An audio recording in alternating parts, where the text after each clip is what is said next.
fuck you want? Hey, was he serious about the job? I mean, I could really use the money and you... Don't you know when somebody's joking with you? Can't take a joke.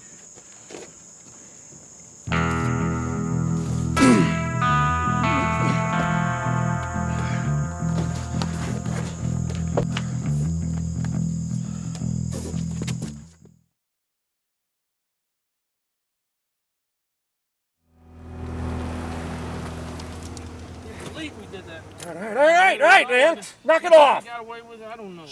Chill out, all right? Somebody had to see us. Give me a moment to think. Just shut up. We went without a hitch, all right? Nobody's seen us. Nobody's seen us. We just gotta get her back to the professor and let him do his thing. Let him whatever he's got to do. Professor. Drain blood. Back to the damn island with Gilda and Ginger. Who? Whatever, man. Let's just get her back to the professor. Professor. Go. Let's just go. We did that.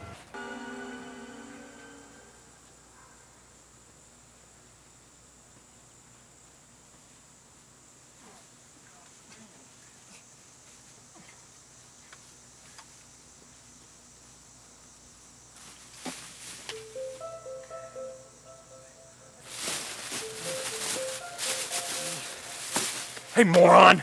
That thing in there's your boss now. So I suggest you pull it together and get a move on, you understand? Now grab hold of this thing, help me get in the trunk. Come on!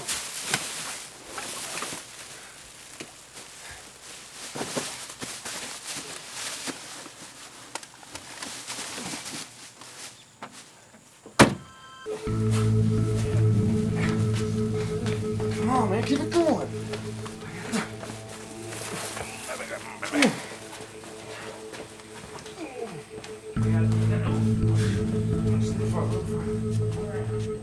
Two more steps. Now, come on. Around the corner. Around this corner right here. Ready?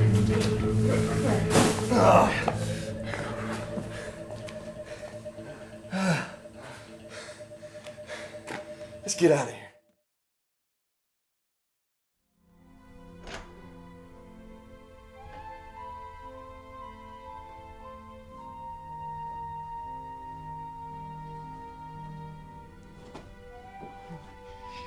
Hey. Hey, are you alive? Hey. That looks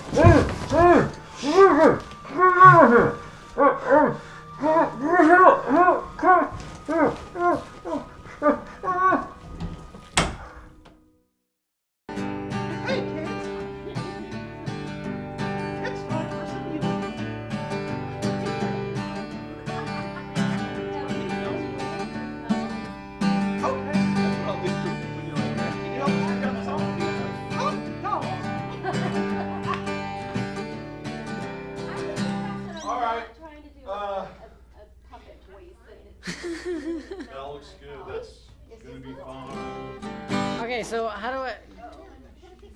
No, it's yeah, even better. So how do we start this? We're running whenever you guys are ready to go in. So how do you guys want to come in? All right. Well, you guys ready? I'm just gonna start playing. You come in and just interrupt me. And then I'll come in after. All right. Feel free to improv something.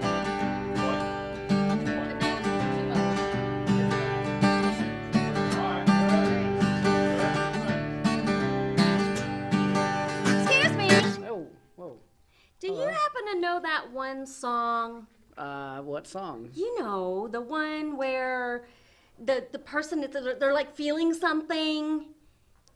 You gotta give me more to go off than that. I can't remember the name. Is it old or new? I'm not really sure. I know that a lot of people like to sing it. I mean, it's really popular. Is it country? No, I don't think so. Is it rock? It could be, I think, but it has something to do with an event or a place. Oh, there's tons of songs about places. Well, I can't really think of it. It kind of goes, nah, but nah, oh, I can't get it. I've got another song stuck in my head, so I can't get it. Well, okay, well, do you know some of the lyrics, maybe? No, I know it uses the word the. Or two. I think two. The two? Well, those are in there The somewhere. Two. The two. To the. It's in there. It's a long way to the top. No, that's not it. Okay. Hey, do you happen to know the song that I'm thinking of right now? Well, I'll give it a shot. How about this? How many roads must a man walk down? No. That's not it. That's not it at all. Okay, well, how about it's kinda tough being Snoop D-O double G, but I somehow, some way, hey. No, that's not right either. No. I give up. Thanks anyway. Oh, What? I've got it. What is I it? remember. It's Happy Birthday to You. I don't know that one. Oh. Sorry.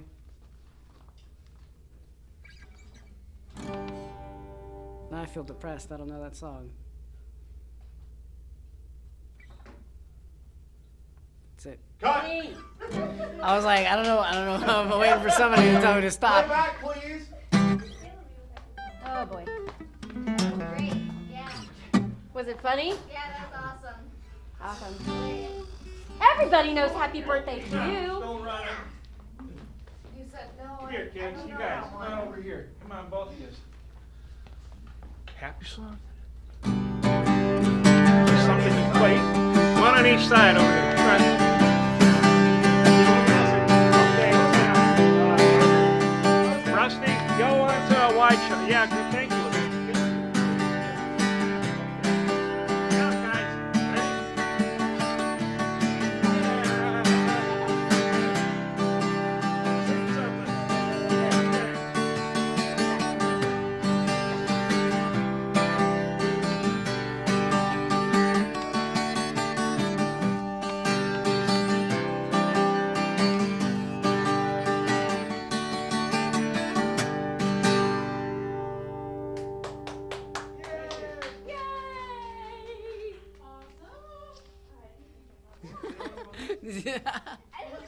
ready? Sing something. Are we waiting for your dad to come back for So, okay, is that good? Can Chris jump in front of you? Here we are back for another episode of Film Speak. It's a bunch of film dorks talking about films and filmmaking.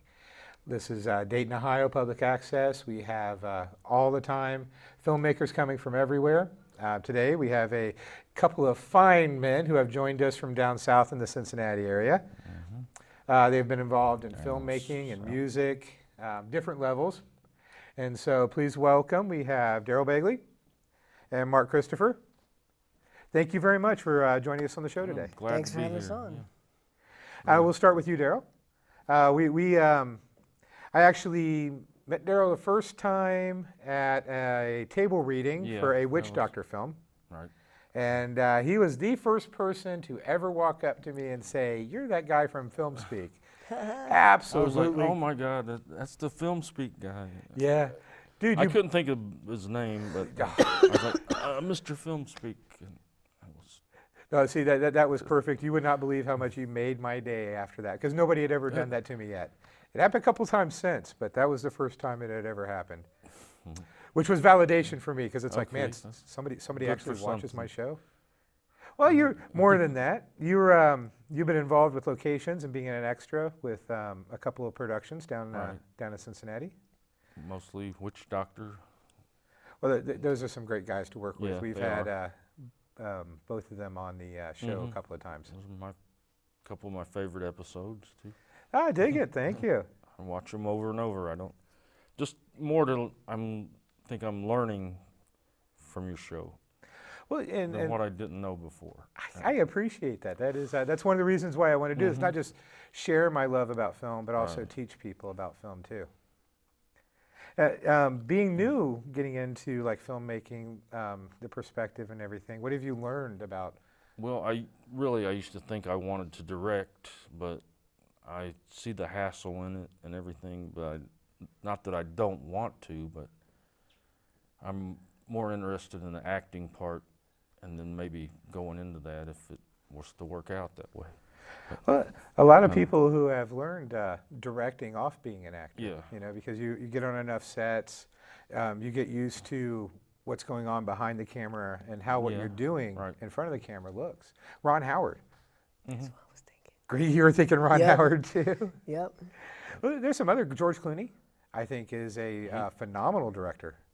I'm not sure what he's directed. Ides of March, which was shot in Cincinnati. Ides of March, See which that. yeah. Sorry.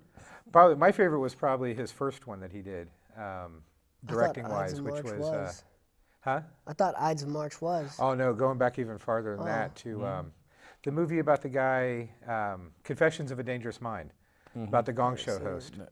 Yeah, didn't even know he did that. Yeah, George Clooney directed that. That was his first. That was his first time out directing. And it's always great, especially if you're interested in getting in directing. I would say find directors and watch their first films, like Quentin Tarantino's Reservoir Dogs. Love it. Yeah, that is a great lesson in filmmaking, just watching that alone. Now, Mark, you're a musician. Yes. And you have helped me also Yes. with previous show, Ryan Ashball, who also helped us score.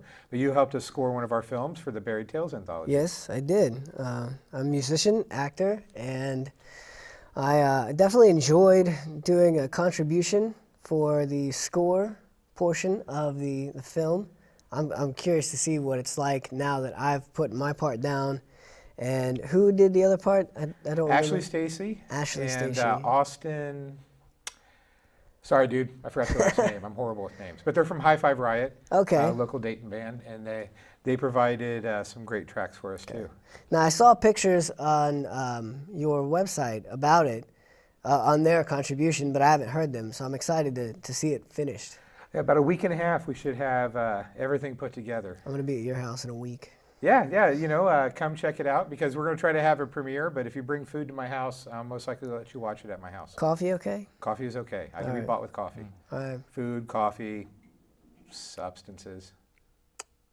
Anyways, now, Subject change. do you have anything coming up, Daryl, that you're going to be involved in? I'm hopefully Witch Doctor will use me something, but I'm available, you know. Well, you see, and there you go. Anybody, filmmakers in the area, watching the area, Daryl is available.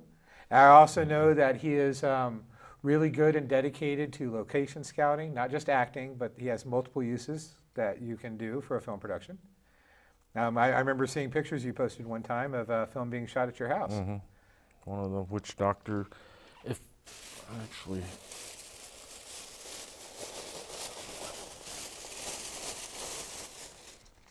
This is this one we shot some of this at my house. Oh, I have seen Neighbor, and I have not seen Modesto yet. This is a newer Witch Doctor film, but I saw Neighbor, and actually we had some clips of it on FilmSpeak. Yeah. Nice. Last year, and I think we had the trailer from Modesto on FilmSpeak on one of our episodes. So definitely check these out. You can find Witch Doctor Films on Facebook and on the internet. Google it. Queen City Comics in Fairfield. Queen City Comics. And all this will help also support Daryl because Yes, he is sir. involved with all their projects. And look for him also in upcoming This films guy on will use Facebook. me, anybody. You know. I'm available, you know. Now, do you have any plans coming up? Well, I just shot a short film called Fully Functional, which was pretty cool. I don't really want to talk about it though, if that's okay. I don't know that I'm allowed to yet. Dig But it. it's called Fully Functional. And then I'm scheduled to shoot another film called Little Elfin Ernie. I play a character named Ernie who has a really cool little way that he talks, you know, kind of like I'm the guy. And then I'm working on a new album, actually. Now, is that ahead. second film you mentioned, is that also Garnet Yes, Films? I believe so. Now, you can find more information about them on Facebook and on Twitter, Garnet Films. Yes. And you can also find, I believe, Fully Functional have a page? Yes, on Fully Facebook? Functional, and I think Ernie does too. I think Ernie, Little Elfin Ernie. I haven't seen that one yet, but I will check it out. But I have checked out Okay. the Fully Functional Facebook page. So anybody, you know, our whole 5-6 viewers, if you happen to have a computer there, check these projects out also. So Witch Doctor Films, very important to check out. Also check out Mark in Fully Functional on Garnet Films. Yep. And you said you have some music coming up? Yes, I'm in the process. It's slow, but I'm recording my own album again. Like I did a band thing a while ago, and then now I play for a church, but I'm still doing my own independent music, and I would like to get more into doing scoring for film. Because, I mean, I've been playing music since I was a kid, and I can write anything, really. So if you're a filmmaker and you need somebody to help scoring, get in touch with FilmSpeak, Burn Mill Productions, and I will slide you on to Mark Christopher. I will say that he is really good about taking the verbal spillage that comes out of your mouth and turning it into the type of music and sound that you were looking for. Yeah, I remember. We can't talk about it because they haven't seen the film yet. They haven't seen the film yet. Yeah, but yeah. I don't want to give that away, but it still like rings in my head. I love that. Spoilers. I know. I can't talk about it.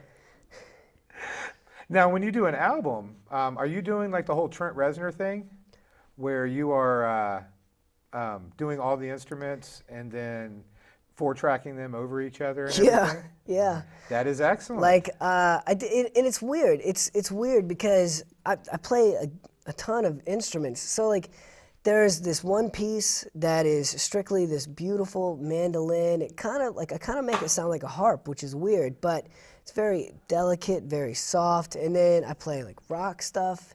I have no limitations to the style of music that I write. So my idea, and I'm talking to my producer, I don't know that he likes this idea or not, but I kind of want to do like a 3-piece album where there's like the rock portion on one CD, the acoustic portion on another CD, and just the instrumental stuff on another CD. Because I like that idea. Yeah, like piano pieces don't need lyrics. They don't need electric guitar work. You know what I mean? They just need to be in their own category. I kind of miss with rock and roll something that was prevalent in the 50s, late 50s, early 60s, which was the instrumental song. Like Miserlou, the surfing music. Oh, yeah. You had a lot of... You got Led Zeppelin when they'd break out the stools. Yeah. Well, yeah, you could take like Van Halen when they did Eruption. Not a fan. Eruption is a great instrumental. It's good, but I'm just not a Van Halen fan. Believe it or not, which is weird. I love Van Halen. Can't stand Van Hagar. Right. And not a big fan of David Lee Roth after he left Van Halen. I'm with you. But Van Halen itself, to me, was one of those perfect storms. Yeah. And without each other, they were just junk. Like Talking Heads. Love Talking Heads. Yeah, but David Bryan, when he broke up the group, was never good afterwards. Right. I have a cool Van Halen story. A buddy of mine that I went to high school with, his stepdad is Eddie Van Halen's guitar tech anytime he goes on tour. That is awesome. Yeah. So he was like this guy who built guitars in this little studio that he had in Cincinnati. Eddie Van Halen broke a guitar one night on a 2-day stay in Cincinnati back in the 80s. So he was freaking out. His guitar tech went looking, found this guy, made the exact model, like it was his style that he would make, Kramer's. So the guy was like, yeah, I could make this. And they're like, he's like, when do you need this? He's like, by tomorrow. So he had it, and Eddie came over, he thanked him, and then he went on tour with Eddie. He's been Eddie's friend ever since. That is nuts how that can work out that way. That's what I would like. All in Cincinnati, Ohio. That's what it always trips me out in Cincinnati with The Who, because I was almost there. You were almost at that concert? Almost, yeah. I just think, what about the kid who just for one time got to get called out on stage and fill in for Keith That would be like my dream. Yeah, that would just rock. Yeah. So, you guys each have some projects coming up, but you each have some space, so this is almost like a resume show. Hey! Yeah, if you need some help out with filmmaking in the area, we got a couple of lads who at least have a couple of months until Burn Mill picks up a little speed and stuff. Then these guys might be too busy to work with you. Maybe. Well, appreciate you joining us. Stay tuned. We're going to come back and talk about Empire Strikes Back, a movie that kind of changed the 80s. Don't look like that. Empire Strikes Back is a near perfect movie. Anyways, we'll be back in just a few minutes. Thank you very much. And now it's time for the Cafe 125 show.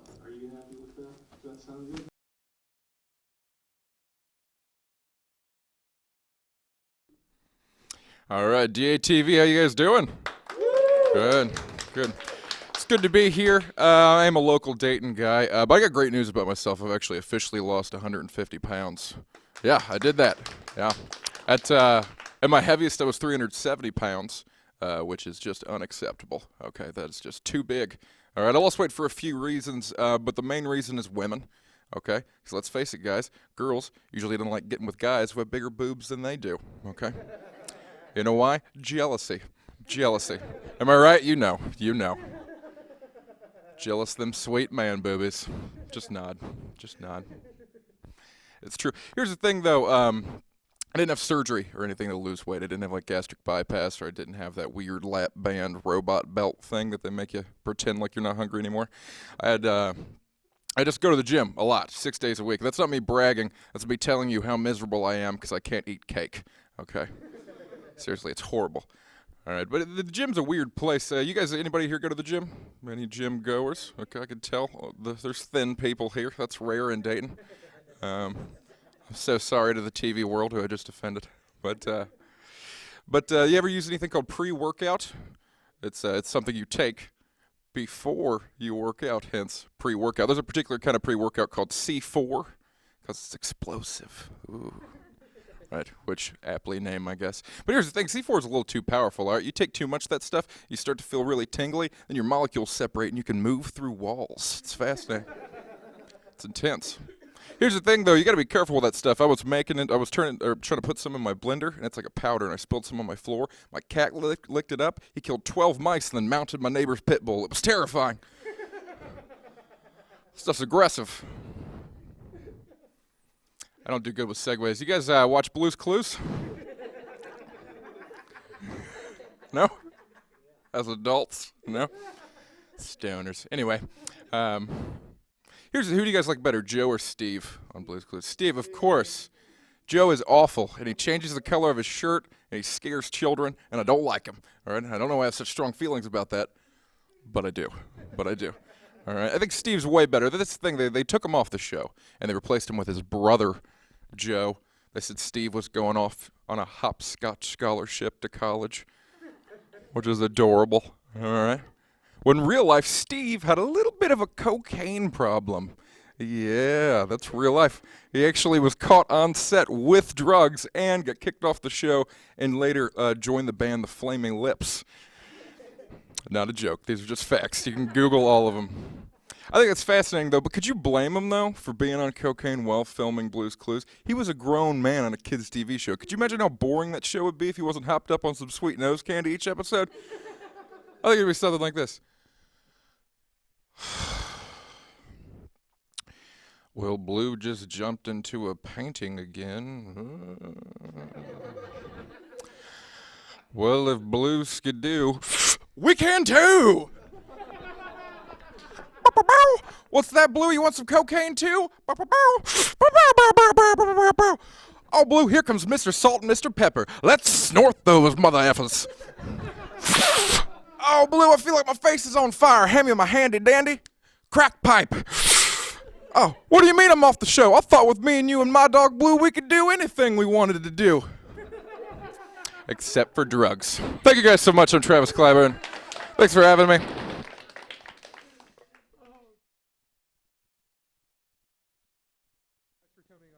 Yeah, thanks for having me, man. Now, your inspiration for comedy, you said you lost a lot of weight and everything. Yeah. Did that help you in your aspect? I mean, not just for like material that you use and everything. Yeah, because I also act and stuff, and I find losing weight helped me get different roles and stuff like that. And actually, one of the main reasons why I started to lose weight, it's a true story. I was doing comedy about 4 years ago at Morty's in Indianapolis, and a lady after the show, I didn't have a very good set, which a lady after the show wanted me to get my picture taken with her on stage. And so I'm really kind of confused as to why she wants my picture taken. Then she sends my picture. She sent it to Ralphie May's wife because of how much I looked exactly like Ralphie May. Oh, wow. Yeah, and I was like, well, I'm going to not be the fattest comedian. I think they're going to have to change that. Well, Yeah. at least you didn't have the curse, because I've seen too many comedians who were large men who lost the weight and lost their funny with it. You know, like no offense, Drew Carey.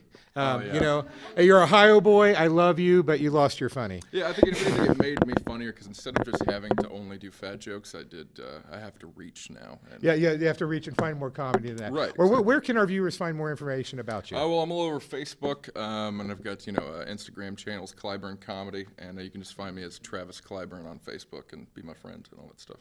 Dig that. Yeah, give this man some likes. Thank you very much. Thanks for having me. You have a great day. Thank you for being on Film Speak.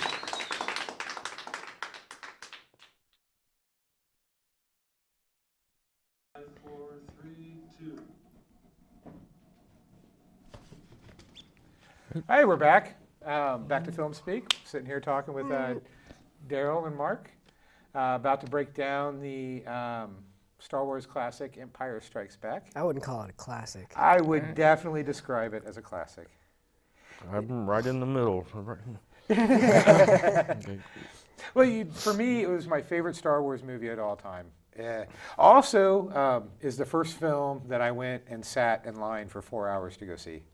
Because I saw the first Star Wars when it came out. Me too. It had been out for a couple of months when I first went. I saw it the day it came out. Really? I believe. Yeah.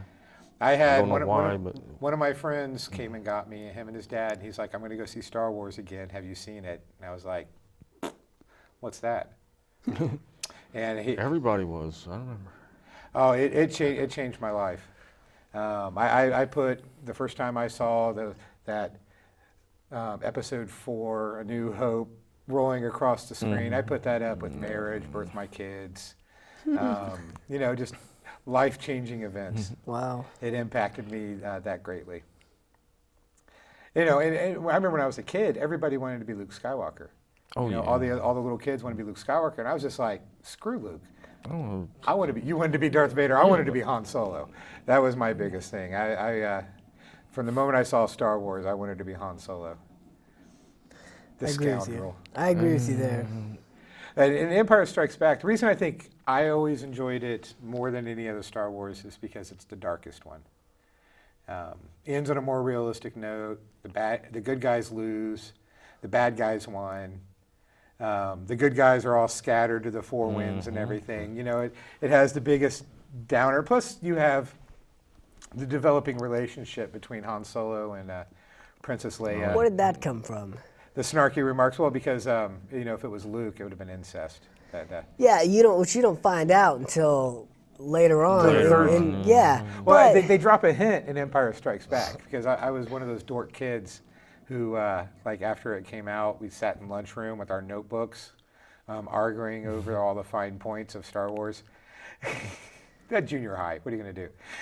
Okay, so in prep for this show, I watched A New Hope and then Empire Strikes Back. And it was like Han and Leia were like against each other in the first one. And then now all of a sudden they're magically in love. Well, they were against each other in the beginning of Empire Strikes Back too. I see what you're saying, yeah. Isn't there a fine line difference just between love and hate?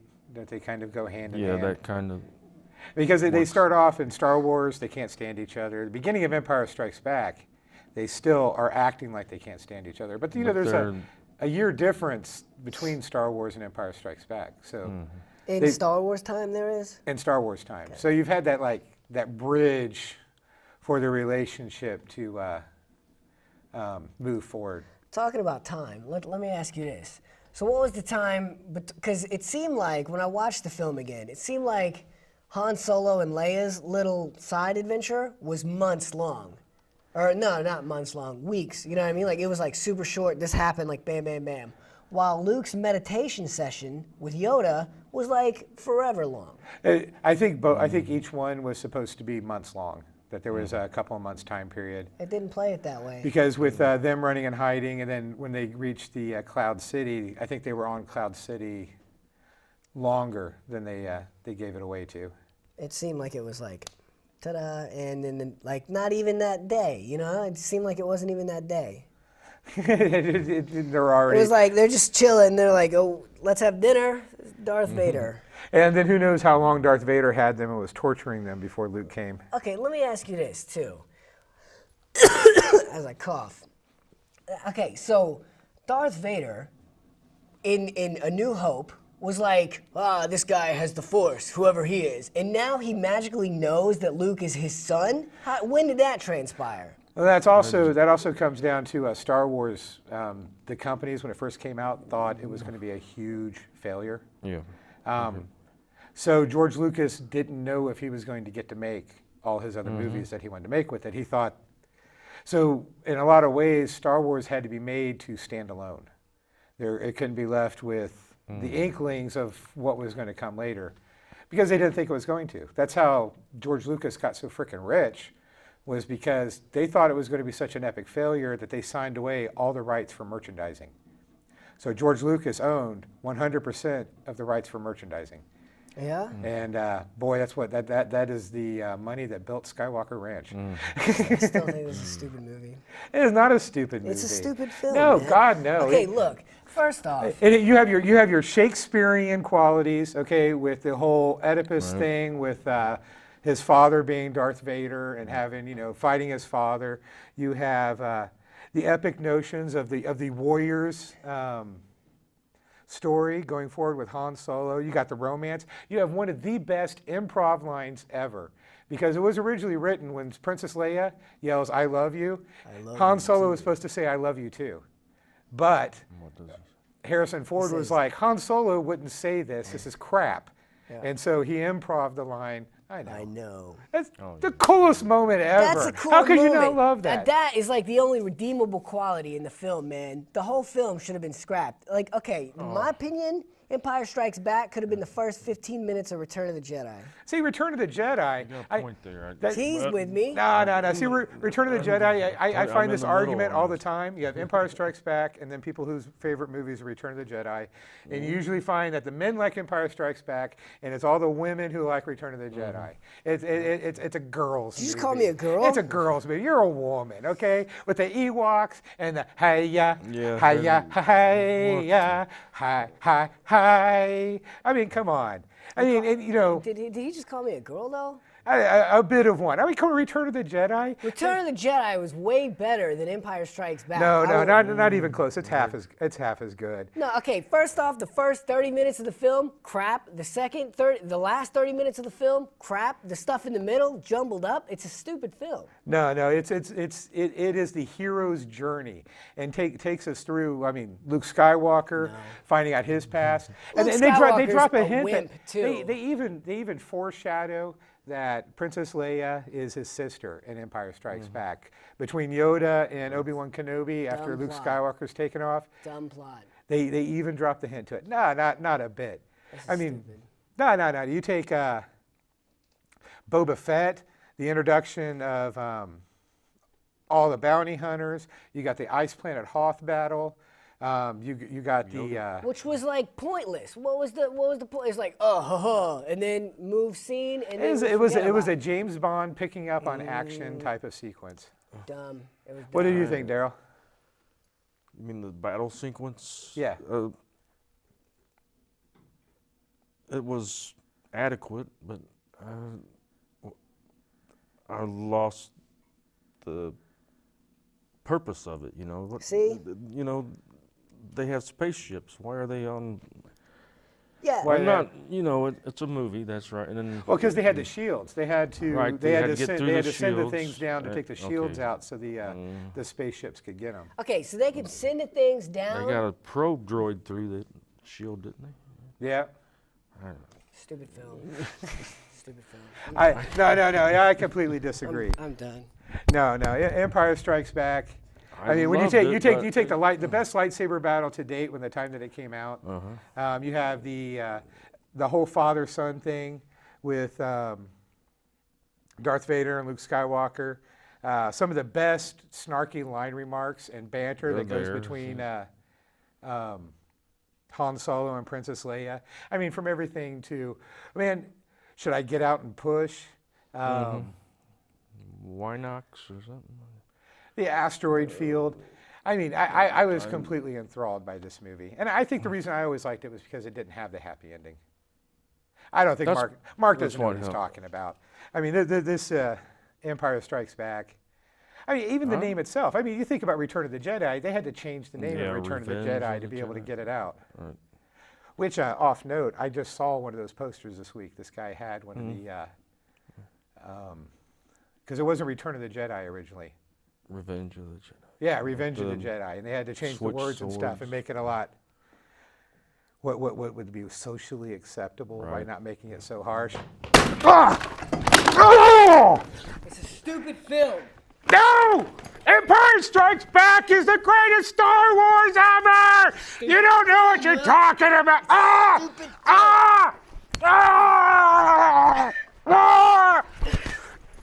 Return of the Jedi sucks! You suck. You're a girl! You sucks. I'm not a girl.